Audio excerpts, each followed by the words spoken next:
Saline কাণ্ডে প্রসূতি মৃত্যুর পর নড়ে চড়ে বসে স্বাস্থ্য ভবন। এর ফলে স্যালাইন সহ একাধিক ওষুধ ব্যবহারে নিষেধাজ্ঞা জারি করা হয়। এবার ফের একাধিক ওষুধ কোম্পানিকে ব্ল্যাকলিস্ট করা হয়েছে সরকারের তরফে। ফলে পর্যাপ্ত ওষুধের অভাব দেখা দিয়েছে এনআরএস হাসপাতালে। জানা গিয়েছে রোগীদেরকে ওষুধ দেওয়া যাচ্ছে না, বাইরে থেকে বহু মূল্য দিয়ে ওষুধ কিনতে হচ্ছে। এই অবস্থায় এনআরএস হাসপাতালের চিকিৎসকেরা ওষুধের অপ্রতুলতা নিয়ে অভিযোগ জানিয়েছে। সেই বিষয়ে জানতে হাসপাতালে প্রদেশ কংগ্রেস সভাপতি শুভঙ্কর সরকার, শুনে নিন কি বললেন তিনি। দেখুন, আমরা বললাম যে এটা নেই কেন, বলছেন দুটো কোম্পানি স্যালাইন তো ওয়েস্ট বেঙ্গল থেকেই বিভিন্ন জায়গায় যায়। এখন ওনারা বিভিন্ন টেন্ডারের মাধ্যমে এই স্যালাইন এবং ওষুধ এগুলো কিনছেন। অতএব সেই ক্ষেত্রে ইমার্জেন্সি যে বিষয়গুলো আছে সেগুলো সাপ্লাইয়ের ব্যবস্থা করছেন, কিছুটা শিথিল আছে, কিন্তু অন দ্য প্রসেস ওনারা এটা করবেন। এবং আমরা বলার পর বললেন, আমরাও কিছু সাজেশন দিলাম যে দরকার হলে রাজ্য সরকার নিজে স্যালাইন উৎপাদনের জন্য একটা ইউনিট তৈরি করুন, কিংবা হাসপাতালকে বলুন এবং এক্সপার্ট নিয়োগ করে।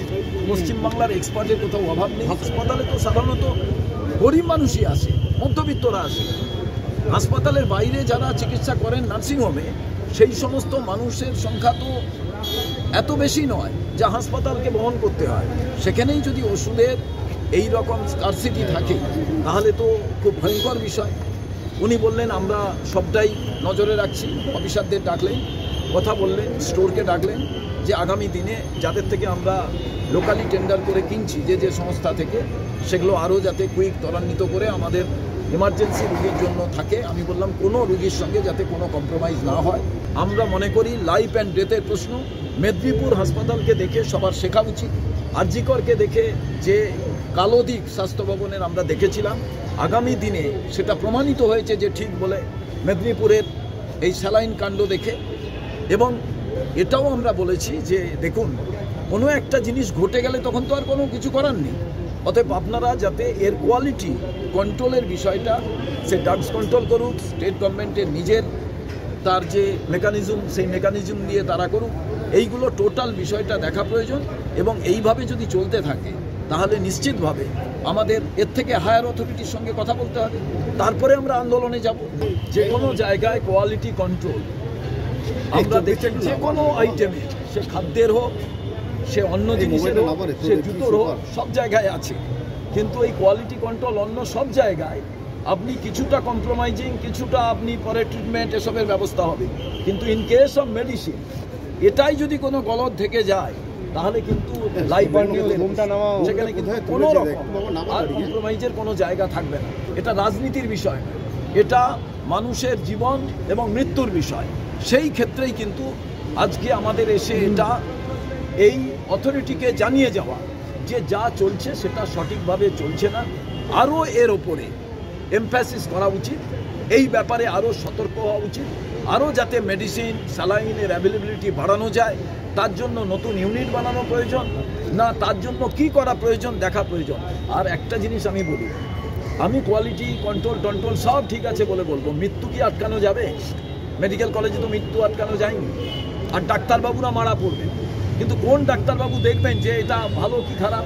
ওর তো ড্রাগ কন্ট্রোলের দেখার কথা, কোয়ালিটি কন্ট্রোলের দেখার কথা, স্টোরের দেখার কথা। স্টোর যখন রিসিভ করছে সেটা এক্সপায়ার না এক্সপায়ার নয়, সেটা কি কোন লট, সেই লটটা কি বাতিল হয়েছে কি বাতিল হয়নি, এগুলো তো ডাক্তারবাবু নার্সদের দেখার কথা নয়। ওনারা দেখবেন এক্সপায়ারি হয়েছে কি হয়, ওইটা ভালো কি মন্দ।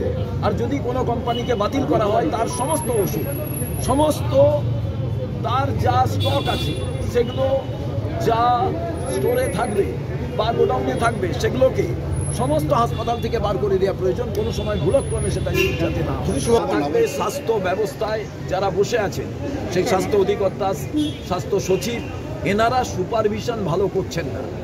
আমরা যেমন এসে রুগীকে জিজ্ঞেস করছি কি অসুবিধে, এনাদের সরকারের তরফ থেকে কেউ একজন ছদ্মবেশে এসে জিজ্ঞেস করতে পারেন না।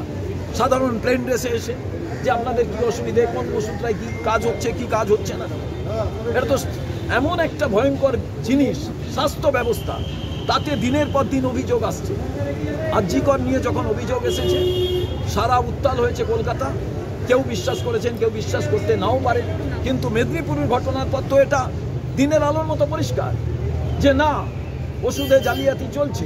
আমরা বলে গেলাম এখন যে সরকারকে বলুন যে যেখানে এই স্যালাইন তৈরি হচ্ছে, প্রডিউস হচ্ছে, যেখানে ওষুধ প্রডিউস হচ্ছে, সেখানে যাতে আপনারা ফিজিক্যাল ভেরিফিকেশন করেন। ব্যুরো রিপোর্ট, এক্সপোজ বার্তা।